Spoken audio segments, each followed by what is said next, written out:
ಗಣೇಶನ ಸ್ತುತಿಯೊಂದಿಗೆ ನಾವು ಕಾರ್ಯಕ್ರಮವನ್ನು ಆರಂಭಿಸಿದ್ವಿ. ಈಗ ನಾವು ಮಂಗಲದ ಸಮಯಕ್ಕೆ ಬಂದಿದ್ದೇವೆ.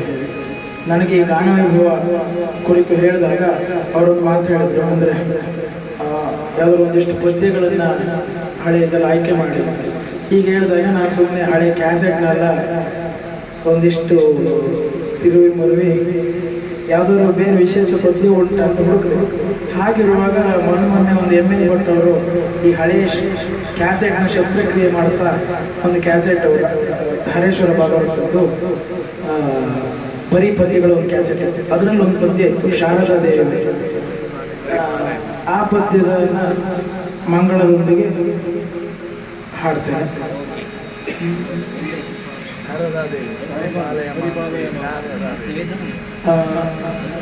ನೀವು ಕೊಟ್ಟ ಪ್ರೀತಿಗೆ ಅಭಿಮಾನಕ್ಕೆ ನಾವು ಯಾವಾಗಲೂ ಆಭಾರಿಗಳು. ಯಾವತ್ತು ವಿದ್ಯೆ ವಿನಯವನ್ನು ಬಯಸ್ತದೆ ಬಿಟ್ಟರೆ ಯಾವುದೋ ಜಂಭವನ್ನು ನಾನು ಭಾಳ ಕಲ್ತಿದ್ದೇನೋ ಅಥವಾ ನಾನೇನೋ ಮಹಾ ಅನ್ನೋದನ್ನಲ್ಲ ಅಂತ ನನ್ನ ಭಾವನೆ. ಲೋಕದ ಕ್ರಮವೂ ಹಾಗೆ. ದೇವರು ನಡೆಸಿ ಆ ವಿನಯ ಒಂದು ಕೊನೆವರೆಗೆ ಇದ್ದರೆ ವಿದ್ಯೆನೂ ಇರ್ತದೆ ಎಂಬ ಭಾವ ಉಂಟು. ಆ ಕಾರಣದಿಂದ ಅದಿರಬೇಕು ಅಂದರೆ ನಿಮ್ಮಂಥ ಹಿರಿಯರು ಇದು ಹೀಗೆ ಅಂತ ಹೇಳಬೇಕು, ನಾವು ಅದನ್ನು ತಗೊಳ್ಬೇಕು. ಅದರಲ್ಲಿ ಏನೂ ತಪ್ಪಿಲ್ಲ. ನೀವೆಲ್ಲ ತುಂಬ ಜ್ಞಾನವಂತರು ಇಲ್ಲಿ ಇದ್ದೀರಾ. ನಿಮ್ಮಂಥವರ ಸಲಹೆಗಳು ನಮ್ಮಂಥವ್ರಿಗೆ ಬೇಕು, ತಗೊಳ್ಳೇಬೇಕು, ನಮ್ಗೆ ಒಳ್ಳೆಯದು. ಆ ಕಾರಣಕ್ಕೆ ಹಿರಿಯರು ಎಲ್ಲ ಇದ್ದೀರಿ. ನಮ್ಮ ಶಂಕರಲಿಂಗ ಅವರು ಕುಟುಂಬದ ಹಿರಿಯರು, ಅವರು ತುಂಬ ಪದ್ಯಗಳನ್ನು ನನಗೆ ಹಿಂಗೆ ಸಲಹೆ ಕೊಟ್ಟಿದ್ದರು. ವಿಶೇಷ ಅಂದರೆ ಮೊನ್ನೆ ನಾನು ಮೇಳದ ಆಟ ಬಂಕಿಕೋಟಲಿಂದ ಬಂದಾಗ 4 ಪದ್ಯ ಹೇಳ್ತಾ ಅವರು 2 ಪದ್ಯ ಹೇಳಿದ್ರು. ನನಗೆ ಗೊತ್ತಿರಲಿಲ್ಲ ಅವರು ಪದ್ಯ ಹೇಳ್ತಾರೆ ಅಂತ. ಅದ್ಭುತವಾಗಿ ಪದ್ಯ ಹೇಳಿದ್ರು. ಆದರೆ ಅವರಿಗೆ ವಯಸ್ಸಹಜವಾಗಿ ಅವರಿಗೆ ತ್ರಾಸಾಗುತ್ತೆ. ನಾವು ಹೆಚ್ಚು ತ್ರಾಸು ಕೊಡೋದು ಬೇಡ ಅಂತ ಸಂಬಂಧ. ಆದರೂ ಅವರು ಉಮೇದಿಂದ ಪದ್ಯ ಹೇಳಿದ್ರು. ಇವರು ಸಹ ತುಂಬ ಚೆನ್ನಾಗಿ ಪದ್ಯವನ್ನು ಹೇಳಿದರು. ಅದನ್ನು ಕೂಡ ನಿಮ್ಮ ಎದುರು ನಾನು ಹೇಳಲೇಬೇಕು, ಆ ಕಾರಣ ಕೇಳಿದ್ದೇನೆ. ಅವರ ಆಶೀರ್ವಾದ ಸಿಗಬೇಕು. ಹಾಗೆ ವಿಶ್ವವನ್ನ ಮೇಳಕ್ಕೆ ಬಂದಾಗೆಲ್ಲ ನಮಗೆ ಭಾಳ ಸಪೋರ್ಟ್ ಮಾಡಿದವರು ಜೊತೆಗಿದ್ದವರು.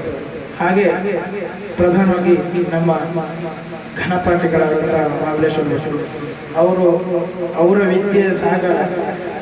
ಆದರೆ ಅವರಲ್ಲಿರೋ ವಿನಯ ಉಂಟಲ್ಲ, ನಮ್ಮ ಮನೇಲಿ ಎಲ್ಲರೂ ಅದೇ ಹೇಳ್ತಾರೆ, ಅದು ವಿದ್ಯೆಗೆ ಇರುವಂಥ ವಿನಯ. ನಾವು ಅವರನ್ನ ಮಾದರಿಯಾಗಿ ಇಟ್ಕೊಳ್ಬೋದು. ಅಂಥವ್ರಲ್ಲಿ ತುಂಬ ಜನ ಇದ್ದಾರೆ, ಎಷ್ಟೋ ವಿದ್ವತ್ತಿರೋ ಇದ್ದಾರೆ. ಅವ್ರ ಮುಂದೆ ನಾವು ಎಂಥದ್ದು ಅಲ್ಲ, ಆದರೆ ಅಷ್ಟು ಪ್ರೀತಿ ಗೌರವ ಅದು ನಮಗಲ್ಲ. ಯಕ್ಷಗಾನಕ್ಕಾಗಿ ನಮಗಿರೋ ಪ್ರೀತಿ ಅದನ್ನು ಉಳಿಸ್ಕೊಂಡು ಹೋಗ್ಲಿಕ್ಕೆ ದೇವರ ಶಕ್ತಿ ಕೊಟ್ಟರೆ ಸಾಕು. ಉಳಿದಂತೆ ನಾವು ಉಳಿಸ್ಕೊಳ್ತೀವಿ ಅನ್ನೋ ಭರವಸೆ ಉಂಟು. ಆ ನೆಲೆಯಲ್ಲಿ ಆ ಶಾರದೆಯನ್ನು ಸ್ತುತಿಸ್ತಾ ಗಾಯತ್ರಿಯ ಈ ದೇವಿಯ ಸನ್ನಿಧಿಯಲ್ಲಿ ಈ ಒಂದು ಅವಕಾಶವನ್ನು ನಾವು ಸದುಪಯೋಗ ಪಡಿಸಲಿಕ್ಕೆ ಎಲ್ಲ ರೀತಿಯಲ್ಲಿ ಅನುಕೂಲ ಆಯಿತು. ನನಗೆ 172 ಆಟ ಈ ಸರಿ ಕಾರ್ಯಕ್ರಮ ನಡೆದಲಾಯಿತು. ಖುಷಿಯಾದ ವಿಷಯ. ಅಷ್ಟು ಆಟ ಈ ಕಾಲದಲ್ಲಿ ಮಾಡೋದಕ್ಕಷ್ಟು ಯಜಮಾನರಿಗೆ ನಾವು ಆಭಾರಿಗಳೇ. ಅಂಥ 172 ಆಟದಲ್ಲಿ ನನ್ನ ರಜೆ ಒಂದೇ. ಆ ರಜೆನೂ ಏನು ಇನ್ನೊಂದು ಆಟಕ್ಕೆ. ಅಂದರೆ 172 ದಿನವೂ ಸ್ವರ ಏನೂ ಸಮಸ್ಯೆ ಆಗಿದೆ. ಅದರಲ್ಲೂ 4-5 ದಿನ ಒಬ್ಬನೇ ಪದ್ಯ ಹೇಳಿದ್ದೀನಿ. ಅದರಲ್ಲೂ ಒಂದು ಕಡೆ ದೇವಿ ಮಾತಿನ ಬೆಳಗುವರೆಗೆ ಒಬ್ಬನೇ ಹೇಳಿದೆ. ಭಾಗವತರಿಗೆ ಸ್ವರದ ಸಮಸ್ಯೆ ಅಥವಾ ಅವರು ಪಾಪ ಒಂದಿಷ್ಟು ವೈಯಕ್ತಿಕ ಇದ್ದಿದ್ದು. ಆದರೆ ಎಲ್ಲೂ ನನಗೆ ದೇವರು ಇಷ್ಟುವರೆಗೆ ಹಾನಿ ಮಾಡಲ್ಲ ಅನ್ನೋ ಇದುಂಟು. ಅದಕ್ಕೆ ಗಾಯತ್ರಿ ದೇವಿಯಲ್ಲಿ ಆ ಶಾರದೆಯನ್ನು ಸ್ತುತಿಸ್ತಾನೆ ಮಂಗಳ ಮಾಡುವ ಎಂಬ ನಿಟ್ಟಿನಲ್ಲಿ ಆ ಪದ್ಯವನ್ನು ಖಂಡಿತ ಗೋಕರ್ಣದ ಕ್ಷೇತ್ರಕ್ಕೆ ಬಂದ ಮೇಲೆ ಉನ್ನತಿ ನನಗೆ ಖಂಡಿತ ಸಿಕ್ಕಿದೆ. ಅದನ್ನು ನಾನು ಎಲ್ಲೂ ಹೇಳಬಲ್ಲೆ. ಅದನ್ನು ತುಂಬ ಕಡೆ ಹೇಳಿದ್ದೀನಿ ಕೂಡ. ಇಲ್ಲಿ ಜನ ತೋರಿಸೋ ಪ್ರೀತಿ ಉಂಟಲ್ಲ, ಅದು ಸುಮ್ಮನೆ ಹಿಂಗೆ ಏನೋ ಪ್ರೀತಿ ಮಾಡಬೇಕು ಮೇಲ್ಮುಖ ಹಂಗಿಲ್ಲ. ಇಲ್ಲಿ ನಿಷ್ಠುರ ಪ್ರೀತಿ ಉಂಟು. ಅಂದರೆ ನಾವು ಎಷ್ಟು ಚಾಪ್ ಮಾಡಿದ್ರೆ ಅಷ್ಟೇ ಕಲಿಸ್ಬೇಕು ಗೊತ್ತಿಲ್ಲ, ಆಯ್ತಾ? ಹಾಗೆ ಪ್ರೀತಿ ಮಾಡೋ ಗುಣ ಇಲ್ಲಿ ಉಂಟು. ಅದನ್ನು ನಾನು ಗಮನಿಸಿದ್ದೀನಿ ಸ್ವತಃ, ಆಯ್ತಾ? ಖಂಡಿತ ಸಿಗುತ್ತೆ. ಇದು ನಾನು 3ನೇ ಬಾರಿ ಬಂದಿದ್ದು. ಅವಕಾಶ ಖಂಡಿತ ಸಿಗುತ್ತೆ. ದೇವರು ನೀವೆಲ್ಲ ಕಲಿಸ್ಕೊಡ್ತೀರ. ಅದನ್ನು ಉಳಿಸ್ಕೊಳ್ಳುವಂಥ ಒಂದು ಶಕ್ತಿಯನ್ನು ದೇವರು ಕೊಟ್ಟರೆ ಸಾಕು ಅಂತ ಹೇಳ್ತಾ, ಶಶಿ ಆಚಾರ್ಯ ದೂರದಿಂದ ಬಂದಿದ್ದಾರೆ. ಅವರಿಗೆ ಇನ್ನೊಮ್ಮೆ ನನ್ನ ಕಡೆಯಿಂದ ಹಾಗೆ ನಮ್ಮ ಅಣ್ಣಯ್ಯ ಇವರು ಭಾರಿ ಉಮೇದಿಂದ ಬಂದು ಪದ್ಯ ಹೇಳಿದ್ರೆ ನಮ್ಗೆ ಅದೇ ಖುಷಿ. ಆದ್ರೆ ಅವರಿಗೆ ಒಂದು ಸಾರಿ ಕೇಳೋದೇನಂದ್ರೆ, ನಾನು ಅವ್ರಿಗೆ ಕೇಳಿದೆ ಶ್ರುತಿ ಮೇಲಾಗಿದೆ, ಅದು ಆಕ್ಚುಲಿ ತಪ್ಪದು. ಆದ್ರೆ ಅವರೇ ಮೊದಲು ಹೇಳಿದ್ರು, ನಾನು 4 ಪದ್ಯ ಹೇಳ್ತೀನಿ ಮುಂದುವರ್ಸಿ ಅಂತ. ಆ ಕಾರಣಕ್ಕೆ ಮೇಲಾಗಿದೆ ಅಷ್ಟೇ, ಅವರಿಗೆ ತ್ರಾಸ ಆಗ್ಬೇಕು ಅಂತಲ್ಲ. ಏನೂ ಸಮಸ್ಯೆ ಇಲ್ಲ. ಪದ್ಯ ಕೇಳಿ ಖುಷಿ ಪಟ್ಟದ್ದು ನಾವು. ಪದ್ಯ ಕೇಳೇ ಬಂದದ್ದಾನೆ ಆಕ್ಚುಲಿ, ಪದ್ಯ ಹೇಳಲಿಕ್ಕೆ ಬಂದವಲ್ಲ ಆಗಿತ್ತು. ಆದರೂ ಜೊತೆಗೆ ಭಾಗವಹಿಸಿದ್ದಾಗ ಅವ್ರನ್ನ ಕೇಳಿ ಹಾಕೋದು ಸರಿಯಾದ ಕಾರಣ. ಆ ಕಾರಣ ಕ್ಷಮೆ ಇರಲಿ. ಹಾಗೆ ಇಲ್ಲಿ ತುಂಬ ಜನ ಭಾಗವತರಲ್ಲಿ ಇದ್ದಾರೆ ಅಂತ ಗೊತ್ತು. ಎಲ್ಲರಿಗೂ ಆಸ್ವಾದಿಸಿ ಎಲ್ಲರಿಗೂ ಒಮ್ಮೆಲೆ ಧನ್ಯವಾದವನ್ನು ಹೇಳ್ತಾರೆ. ಮಂಗಲದತ್ತ ಓಂ ನಮೋ ನಮೋ ಶಾರದಾ ದೇವಿ. ಓಂ ನಮೋ ನಮೋ ಶಾರದಾ ದೇವಿ. ಓಂ ನಮೋ ನಮೋ ಶಾರದಾ ದೇವಿ.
ಬಾರ